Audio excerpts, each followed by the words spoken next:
अस्सलाम वालेकुम वरहमतुल्लाह। आप सब लोग कैसे हैं? चलिए अल्लाह आप सब लोगों को सलामत रखें। आज कुछ और ऑब्जेक्टिव्स में आपके लिए ले आया हूं फिलिप्स कर्व के ऊपर। और फिलिप्स कर्व में जो भी इंपॉर्टेंट ऑब्जेक्टिव्स हैं from examination point of view, उन सभी को आज मैं यहां पर बता रहा हूं एक्सप्लेनेशन के साथ। तो आप सब लोग ध्यान रखें, ठीक है ना। तो सीधे बढ़ते हैं क्वेश्चन नंबर 1 की ओर।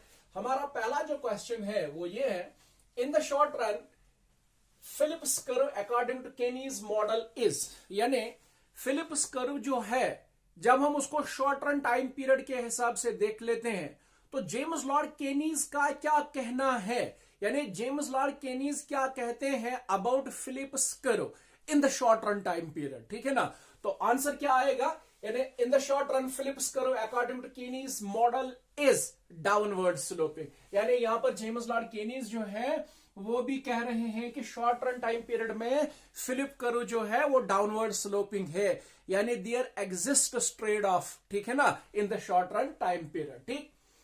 Question number second, in the long run Phillips curve according to Keynes model is, यानी जेम्स लॉर्ड केनीज का अब क्या मानना है कि लॉन्ग रन टाइम पीरियड में फिलिप्स कर्व जो है वो किस नवियत की होगी, उसका शेप क्या होगा, ठीक है ना। तो यहां पर एक तो शॉर्ट रन में तो हमने बता दिया, लेकिन अभी हमें यह बताना है कि केनीज के परसेप्शन के मुताबिक केनीज क्या मानते हैं कि लॉन्ग रन में फिलिप्स कर्व जो है उसकी शेप कैसी होगी। तो जब हम लॉन्ग रन फिलिप्स कर्व की बात करते हैं according to Keynes model it is vertical, यानी यहां पर वो फ्राइडमैन से बिल्कुल, यानी मतलब जो फ्राइडमैन की व्यू है बिल्कुल एग्जैक्टली इनकी भी व्यू है regarding the shape of Philips curve in the long run, ठीक है ना। ओके, फिर क्वेश्चन नंबर थर्ड, ठीक है ना, Saul Hyman has estimated that long run Phillips curve is dash dash. ये थोड़ा आप इस पे ध्यान रखें, ठीक है ना।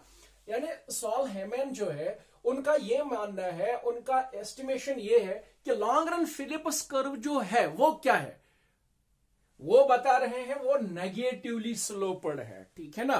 क्या बता रहे हैं, हालांकि फ्राइडमैन और केनीज वो क्या मानते हैं, वर्टिकल है, लेकिन ये जो सॉल हेमैन है इन्होंने क्रिटिसिज्म किया था फ्राइडमैन के वर्जन का, ठीक है ना। तो उस क्रिटिसिज्म में ये बता रहे हैं कि ये जो फिलिप्स कर्व है वो वर्टिकल नहीं है लॉन्ग रन में, बल्कि नेगेटिवली स्लोप्ड है। कौन बता रहे हैं, सॉल हेमैन, ठीक है ना। ओके, फिर क्वेश्चन नंबर 4 पे आते हैं, Tobin's Phillips curve is dash dash shaped. Tobin जो है, ठीक है ना, उनके कहने के मुताबिक या उनकी एनालिसिस के मुताबिक जो शेप ऑफ फिलिप्स कर्व है वो कैसी है, किंकड़ शेपर्ड, ठीक है ना। तो यहां पर क्या आएगा, किंकड़ शेपर्ड, ठीक है ना।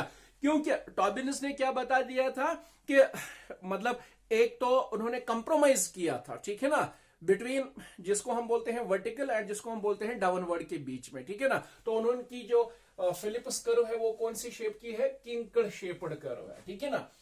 फिर question number 5, vertical portion of the Tobin's Phillips curve is due to, ठीक है ना, क्योंकि मैंने बता दिया टॉबिनस की जो फिलिप्स कर्व है वो असल में क्या है, वो किंकड़ शेप्ड है। इसका मतलब यह हुआ है कि वहां पर एक तो वर्टिकल पार्ट है और दूसरा क्या है, डाउनवर्ड स्लोपिंग है, ठीक है ना। तो वो जो वर्टिकल पार्ट है टॉबिनस की फिलिप कर्व का, ठीक है ना, उस वाले पार्ट का अगर उन्होंने बता दिया वो जो पोर्शन है वो वर्टिकल पार्ट किस से बना हुआ है, मतलब वो बिकॉज ऑफ क्यों है, ठीक है ना, बिकॉज ऑफ, या हम यूं कह सकते हैं कि vertical portion of the Tobin's Phillips curve is due to imperfections of labour market. यानी लेबर मार्केट जो है वहां पर जो इम्परफेक्शंस पाए जाते हैं उस इम्परफेक्शंस की बिना पर, ठीक है ना, वो जस्टिफाई कर रहे हैं किस part of the Phillips curve को, vertical part of the Phillips curve को, ठीक है ना। ओके, फिर क्वेश्चन नंबर 6 है, expected rate of inflation always lags behind the actual rate is according to dash dash is according to dash dash.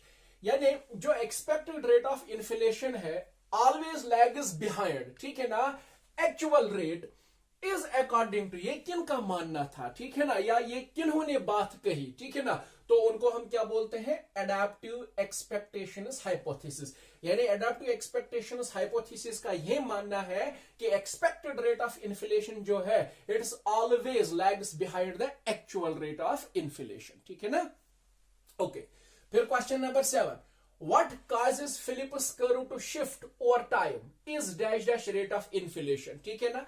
यानी आप हमें ये बता दीजिए वो कौन से काजेज हैं जिसकी बिना पर फिलिप्स कर्व शिफ्ट होती है ओवर टाइम, ठीक है ना, एंड उसको हम क्या बोलते हैं, एक्सपेक्टेड रेट ऑफ इन्फ्लेशन। यानी it is expected rate of inflation which becomes cause to shift, ठीक है ना, इन फिलिप्स कर्व। आई बात समझ में। फिर question number 8, the difference between money wage rate and the rate of labor productivity is dash dash rate। यानी जो difference pi जाती है मनी वेज रेट एंड जो रेट ऑफ लेबर प्रोडक्टिविटी है, इन दो रेट्स के बीच का जो डिफरेंस है, ठीक है ना, तो उसको क्या कहा जाता है, उसको इन्फ्लेशन रेट कहा जाता है। यानी the difference between money wage rate and the rate of labour productivity is inflation rate. आई बात समझ में। तो यहां पर क्या आएगा, इन्फ्लेशन रेट आएगा। फिर क्वेश्चन नंबर 9 है, a stable and inverse downward Philips curve is a dash dash phenomena. यानी फिलिप्स कर्व जो है वो स्टेबल है और फिर डाउनवर्ड, यानी stable and inverse downward Philips curve जो है वो कौन सा फिनोमिना है, that is short run phenomena. यानी दूसरे लफ्जों में हम कहें तो शॉर्ट रन टाइम पीरियड में फिलिप्स कर्व जो है वो स्टेबल एंड डाउनवर्ड है, ठीक है ना। ओके, फिर क्वेश्चन नंबर 10 है, in the long run Phillips curve is a vertical line at the dash dash rate, ठीक है ना, या at the dash dash. Long run में फिलिप्स कर्व जो है जहां वो वर्टिकल होती है, ठीक है ना, तो वो वर्टिकल लाइन जब बनती है तो उस समय कि कौन सी रेट होती है, उस समय क्या होता है, नेचुरल रेट ऑफ अनएम्प्लॉयमेंट। यानी लॉन्ग रन में जब फिलिप्स कर्व वर्टिकल हो जाती है, ठीक है ना, तो उस समय क्या होता है, natural rate of unemployment prevail होता है। यानी at natural rate of unemployment in the long run Phillips curve becomes vertical line, ठीक है ना। ओके, फिर क्वेश्चन नंबर 11 है, the accelerationist hypothesis has been given by. ये जो एक्सेलरेशनिस्ट हाइपोथेसिस है इसको किसने दिया, ठीक है ना। एक्सेलरेशनिस्ट हाइपोथेसिस किन्होंने दे दी, ठीक है ना, एक तो फ्राइडमैन है और दूसरे हैं फेल्प्स, ठीक है ना। तो ये दो इकोनॉमिस्ट्स जो हैं इन्होंने क्या बता दिया, उनको हम क्या बोलते हैं, एक्सेलरेशनिस्ट्स, ठीक है ना। तो एक्सेलरेशनिस्ट हाइपोथेसिस जो है इन दो इकोनॉमिस्ट्स ने दी है, एक फ्राइडमैन है और दूसरे फेल्प्स है, ठीक है ना। तो इन दोनों का मानना। अच्छा, अब यहां पर एक और इंपॉर्टेंट थिंग, डेफ्लेशन का क्या मतलब होता है और डिसइन्फ्लेशन का क्या मतलब होता है, ये दो इंपॉर्टेंट टर्म्स है, ठीक है। पहले डेफ्लेशन की बात करते हैं। डेफ्लेशन एक ऐसा सिचुएशन होता है जहां प्राइसेस फॉल होते हैं और आउटपुट एंड एम्प्लॉयमेंट जो है वो भी डिक्लाइन होता है, ठीक है ना। तो हम यूं कह सकते हैं, deflation is a situation when prices fall along with output and employment also declines या falls, ठीक है ना। जब हम disinflation की बात करते हैं, disinflation is a situation where prices are reduced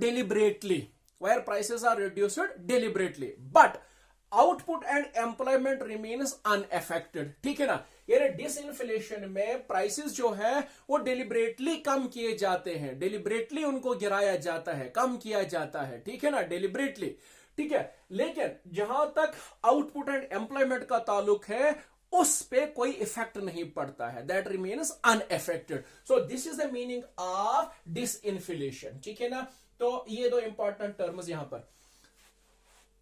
आप सब लोगों से मेरी यही गुजारिश है, प्लीज एंड प्लीज आप मेरे चैनल को सब्सक्राइब करिए और इसको शेयर करें। आपके मन में जो भी क्वेश्चन है आप कमेंट सेक्शन में मुझे लिख सकते हैं, मैं बखूबी इंशाअल्लाह उनको आंसर करने की कोशिश करूंगा। हर एक क्वेश्चन को आप प्लीज मेरे चैनल को सब्सक्राइब करिए। बाकी अल्लाह आप सब लोगों को सलामत रखे। अस्सलाम।